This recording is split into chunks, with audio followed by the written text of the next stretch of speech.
Welcome to R J V N channel. ಇವತ್ತು ಇನ್ನೊಂದು ನಾನು ಕುಕ್ಕಿಂಗ್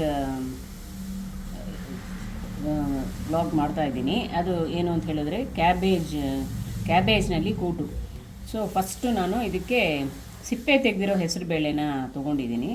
ಅದು ತುಂಬ ಆರೋಗ್ಯಕ್ಕೆ ಒಳ್ಳೆಯದು. ಹೆಸರುಬೇಳೆಗಿಂತ ಇದು ಸಿಪ್ಪೆ ತೆಗೆದಿರೋದು ಗ್ಯಾಸ್ಟ್ರಿಕ್ಕೆಲ್ಲ ಇರೋಲ್ಲ, ಒಳ್ಳೆ ಪ್ರೋಟೀನ್ಸ್ ಎಲ್ಲ ಇರುತ್ತೆ ಇದರಲ್ಲಿ.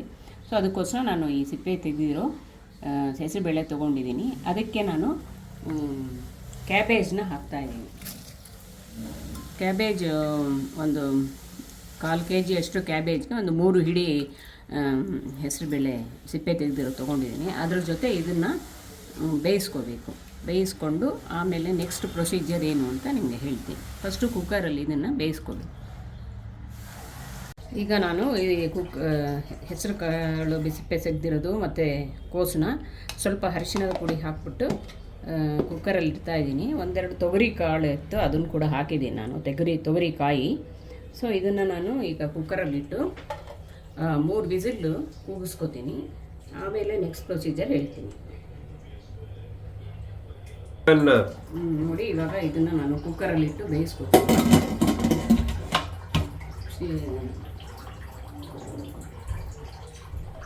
ಇದು 3 ವಿಸಿಲ್ ಆದಮೇಲೆ ನಾವು ಅದನ್ನು ತೆಗೆದು ಆಮೇಲೆ ನೆಕ್ಸ್ಟ್ ಏನು ಅದಕ್ಕೆ ಏನೇನು ಮಸಾಲೆಗಳು ಹಾಕಿ ಅರಿಬೇಕು ಅನ್ನೋದನ್ನು ಹೇಳ್ತೀನಿ.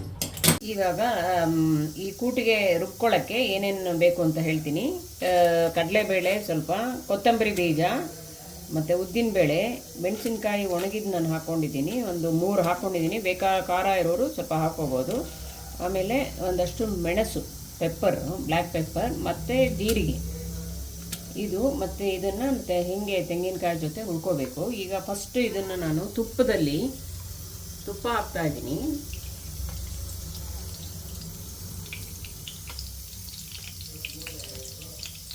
ತುಪ್ಪದಲ್ಲಿ ಇದನ್ನು ಹುರ್ಕೊಂಡ್ರೆ ಚೆನ್ನಾಗಿರುತ್ತೆ. ಬೇಕಿದ್ದವರು ಎಣ್ಣೆನಲ್ಲೂ ಹುರ್ಕೋಬೋದು, ಬಟ್ ತುಪ್ಪದಲ್ಲಿ ಹುರ್ಕೊಂಡ್ರೆ ಇದು ಟೇಸ್ಟಿಯಾಗಿ ಬರುತ್ತೆ. ಈಗ ನಾನು ಸ್ವಲ್ಪ ಇದಕ್ಕೆ ಕಡಲೆಬೇಳೆ ಮತ್ತು ಇದನ್ನೆಲ್ಲ ಹಾಕ್ಕೊಂಡು ನಾನು ಈಗ ಹುರಿತೀನಿ. ಆವಾಗಲೇ ತೋರಿಸಿದ್ದ ಸಾಮಗ್ರಿಗಳನ್ನು ಹಾಕ್ಕೊಂಡು ಇದನ್ನು ತುಪ್ಪದಲ್ಲಿ ಸ್ವಲ್ಪ ಕೆಂಪಗಾಗೋ ಥರ ನೀವು ಹುರ್ಕೋಬೇಕು.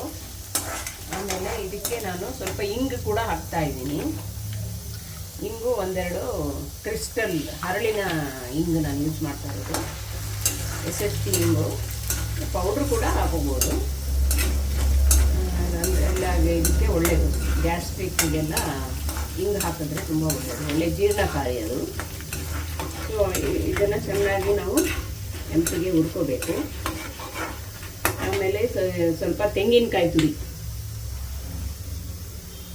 ನಾನು ನಮಗೆ ಸ್ವಲ್ಪ ತೆಂಗಿನಕಾಯಿ ಹಾಕೋತಾ ಇದ್ದೀನಿ. ಇದು ಸುಮ್ಮನೆ ಕಣ್ಣು ಅಳತೆನಲ್ಲಿ ಹಾಕೋತಾ ಇದ್ದೀನಿ. ಒಂದು ಅರ್ಧ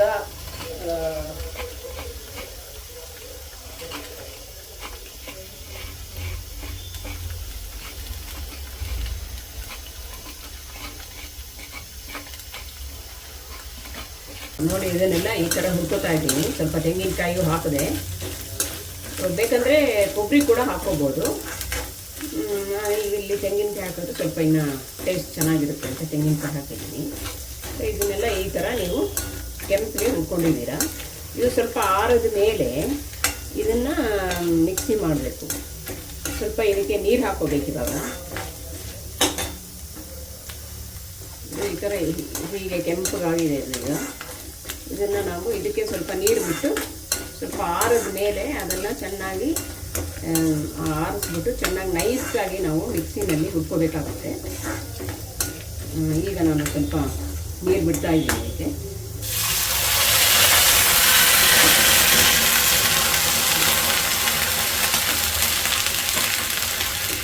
ಈ ಥರ ಇದು ಒಂದೆರಡು ನಿಮಿಷ ಬಿಟ್ಟು ಇದು ಆರಿದ ಮೇಲೆ ನಾನು ನೆಕ್ಸ್ಟ್ ಪ್ರೊಸೀಜರ್ ಹೇಳ್ತೀನಿ. ಇನ್ನು ಮಿಕ್ಸಿಗೆ ಹಾಕಿ ನೈಸ್ ಇದು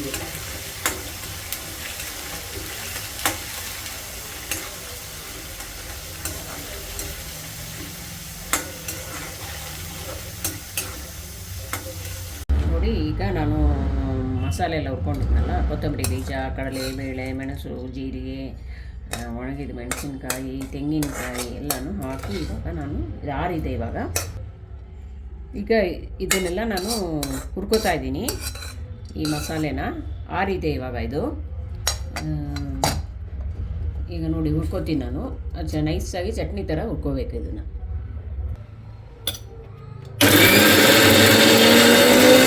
ನೋಡಿ ಈಗ ಈ ಥರ ನಾನು ಅದನ್ನು ರುಬ್ಕೊಂಡಿದ್ದೀನಿ ನೈಸಾಗಿ. ಇವಾಗ ಇದನ್ನು ನಾನು ಈ ಕೋಸು, ಹೆಸರು ಬೇಳೆ ಸಿಪ್ಪೆ ತೆಗೆದಿರೋದು ಬೇಯಿಸ್ಕೊಂಡಿದ್ನಲ್ಲ, ಅದಕ್ಕೆ ಇವಾಗ ನಾನು ಹಾಕ್ತಾ ಇದ್ದೀನಿ.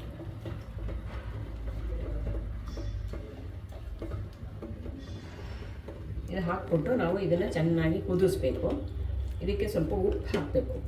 ಬೇಕಿದ್ದವರು ಕರಿಬೇವಿನ ಸೊಪ್ಪು ಕೂಡ ಹಾಕೋಬೋದು. ಕರಿಬೇವಿನ ಸೊಪ್ಪು, ಕೊತ್ತಂಬರಿ ಸೊಪ್ಪು ಎಲ್ಲನೂ ಹಾಕೋಬೋದು. ಈಗ ನಾನು ಇದನ್ನು ಚೆನ್ನಾಗಿ ಕುದಿಸ್ತೀನಿ.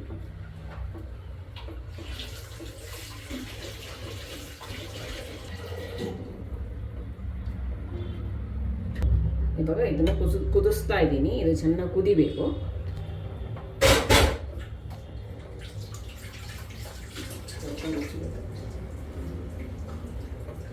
ಉಪ್ಪು ರುಚಿಗೆ ತಕ್ಕಷ್ಟು, ನಿಮಗೆ ಎಷ್ಟು ಬೇಕೋ ಅಷ್ಟು. ನಾನು ಇಲ್ಲಿ 2-2.5 ಸ್ಪೂನ್ ಹಾಕ್ತಾ ಇದ್ದೀನಿ. ಇದು ಇವಾಗ ಚೆನ್ನಾಗಿ ಕುದಿಬೇಕು. ಆಮೇಲೆ ಲಾಸ್ಟಲ್ಲಿ ನಾವು ಒಗ್ಗರಣೆ ಕೊಡಬೇಕು. ಈಗ ಇದು ಸಿದ್ಧವಾಗಿದೆ. ಇದು ಚೆನ್ನಾಗಿ ಕುದಿದ್ರೆ ನಾವು ಊಟಕ್ಕೆ ರೆಡಿ. ಇದು ಸ್ವಲ್ಪ ಚೆನ್ನಾಗಿ ಕುದಿಬೇಕಿದು. ನೀವು ಒಮ್ಮೆ ಇದನ್ನೆಲ್ಲ ಮಾಡಿ ಮನೆಯಲ್ಲಿ ಟೇಸ್ಟ್ ಮಾಡಿ.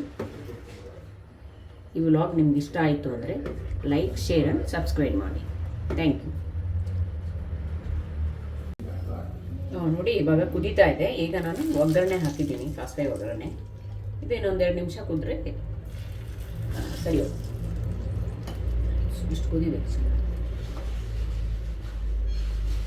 ಈಗ ಇದು ತಿನ್ನೋದಕ್ಕೆ ರೆಡಿಯಾಗಿದೆ. ನೀವು ಒಮ್ಮೆ ಇದನ್ನು ಮನೆಯಲ್ಲಿ ಮಾಡಿ ನೋಡಿ. ಆಮೇಲೆ ಕಮೆಂಟ್ ಸೆಕ್ಷನಲ್ಲಿ ಹೇಳಿ ಯಾವ ಥರ ಇತ್ತು ಏನು ಅಂತ. ಇದರಲ್ಲಿ ಜೀರಿಗೆ, ಮೆಣಸು ಎಲ್ಲ ಇರೋದ್ರಿಂದ ಇದು ಚಳಿಗಾಲಕ್ಕೆ ತುಂಬ ಒಳ್ಳೆಯದು. ಗಂಟ್ಲಿಗೆ, ಕೋಲ್ಡ್ಗೆ, ಕಾಫ್ಗೆ ಎಲ್ಲ ತುಂಬ ಒಳ್ಳೆಯದು. Thank you. ನೀವು ಒಮ್ಮೆ ಮಾಡಿ ನೋಡಿ.